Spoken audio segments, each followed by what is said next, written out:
Okay, so right now we're starting on our group projects assignment, and you have that sheet in front of you. It'll also be posted on the shared files folder, so you can see the assignment. But I want to go over it with you and then answer any questions that you may have. This assignment is going to be due Thursday, April the 8th.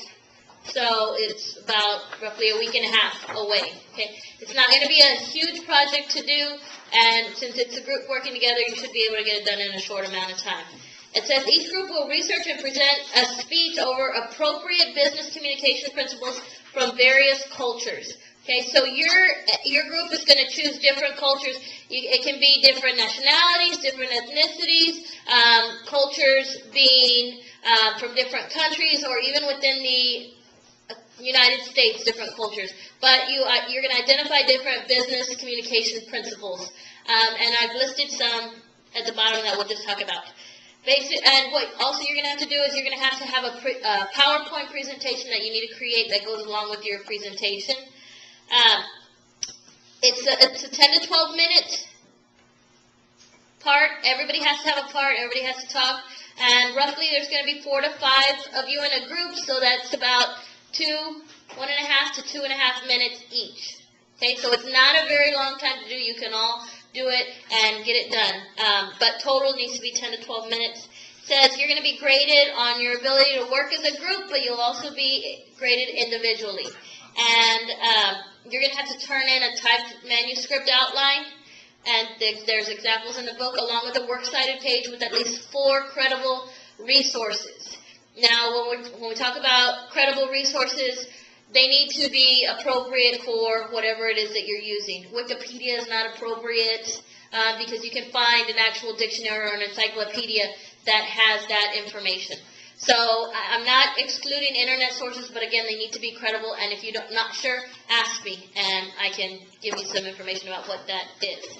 You can also go to the library, but you're not limited to the library, the use of the library. Sometimes people are your best resources, so you might also interview people, and that could be also a source. And you already know how to do that with your last project. So you need to have at least 4 sources. The presentations should include, but are not limited to, the following. So I put a list of items that you can talk about in your group. You don't have to talk about all of them. You might pick 4 or 5. Maybe one person takes a topic, and you can also pick topics that aren't on there if you think they're relevant to business communication. But I've listed some of those, the language that you use, and it could be like if you're in Mexico, maybe you primarily use Spanish, or maybe even in Mexico, maybe they use English. I don't know what is their primary language that they use for business communication transactions.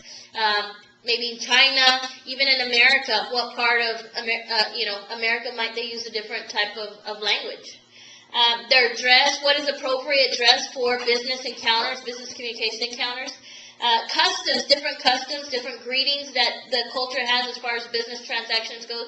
Do you use handshakes? Do you not use handshakes? Some people hug, kiss on the cheek. Some people present presents. All of those things you would need to research about your particular culture. The food that would be involved in business, in the business culture, a lot of times, many business transactions in certain cultures, those transactions are made over a dinner. What would you eat? How would you prepare yourself? What kind of utensils do you use? What would you be expected to order?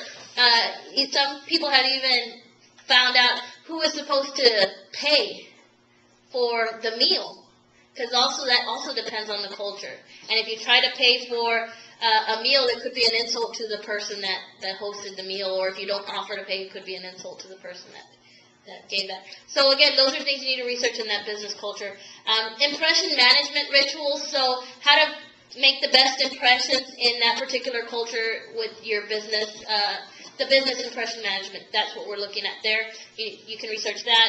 And then also religion, as it pertains to that particular culture. So there's some cultures where religion has nothing to do with the business end of it. And there's some cultures where business is very much part of their religion and how that works. So that could be something, again, that you talk about. Now, it's up to you. You can pick those. If you think something else might be relevant, you can pick that. Just kind of clear it with me so that way you'll know, or I'll have an idea of what it is you're going to talk about. You might even put it into broader categories like, nonverbal communication, verbal communication, and then do aspects like that in your particular culture. So you don't have to, if you're trying to think of main points for your speech, you can use these. You could also use different aspects. It's up to you on how your group wants to put it together.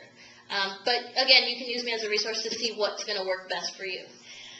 It says students must use the message board to communicate research progress. So part of your grade is going to be your ability to communicate with each other. Now, I know you only meet here on Tuesdays and Thursdays, but you should all be able to have access to the internet in one way, shape, or form. At least to note your progress, to leave messages for each other when people aren't here in class. They can still know what's going on. So on the portal, you'll have a message board, and I'll create different categories for each group. And that's where you'll use your communication just in case you have a question, or if you've done part of your presentation already, you can let the other people know. And it also lets me know who's doing the work and who hasn't been doing the work on there.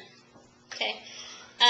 So you'll use that for communication. It says every student has to have a speaking part, so you need to make sure everybody has a speaking part in your group.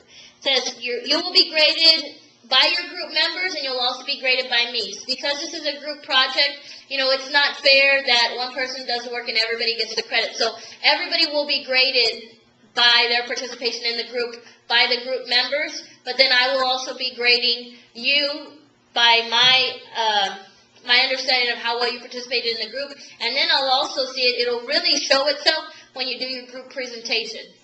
Who put in the most work, who didn't put in work, who didn't show up. So I will be grading there.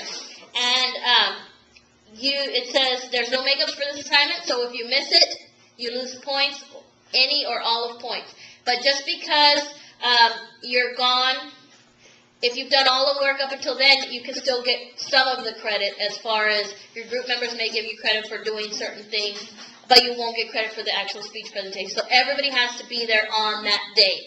And even if you're not there, your group still has to go on without you.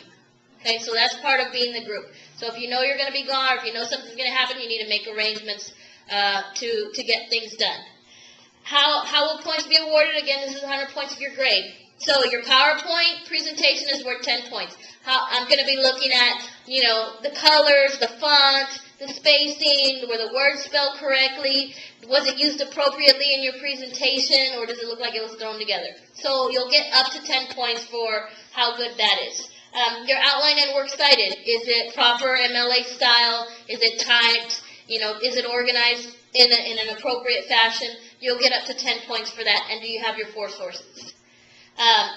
Your actual presentation, so getting up here, you're going to be graded on, as a whole, the group presentation, but also individually how you did your part. Okay, that's 40 points. And the other 40 points comes from your evaluation of your group members. So you will have kind of like a survey to fill out. And remember last week we talked about individual roles, task roles, and social roles. So you will be describing in there what roles each of your group members played and how well that they participate in it. So you'll be able to give your group up to 40 points, or each group member up to 40 points for their participation in the group. And so if they didn't participate, then you don't give them any points. And if they did, well, you give them points accordingly. Okay, so that is the assignment for the group project.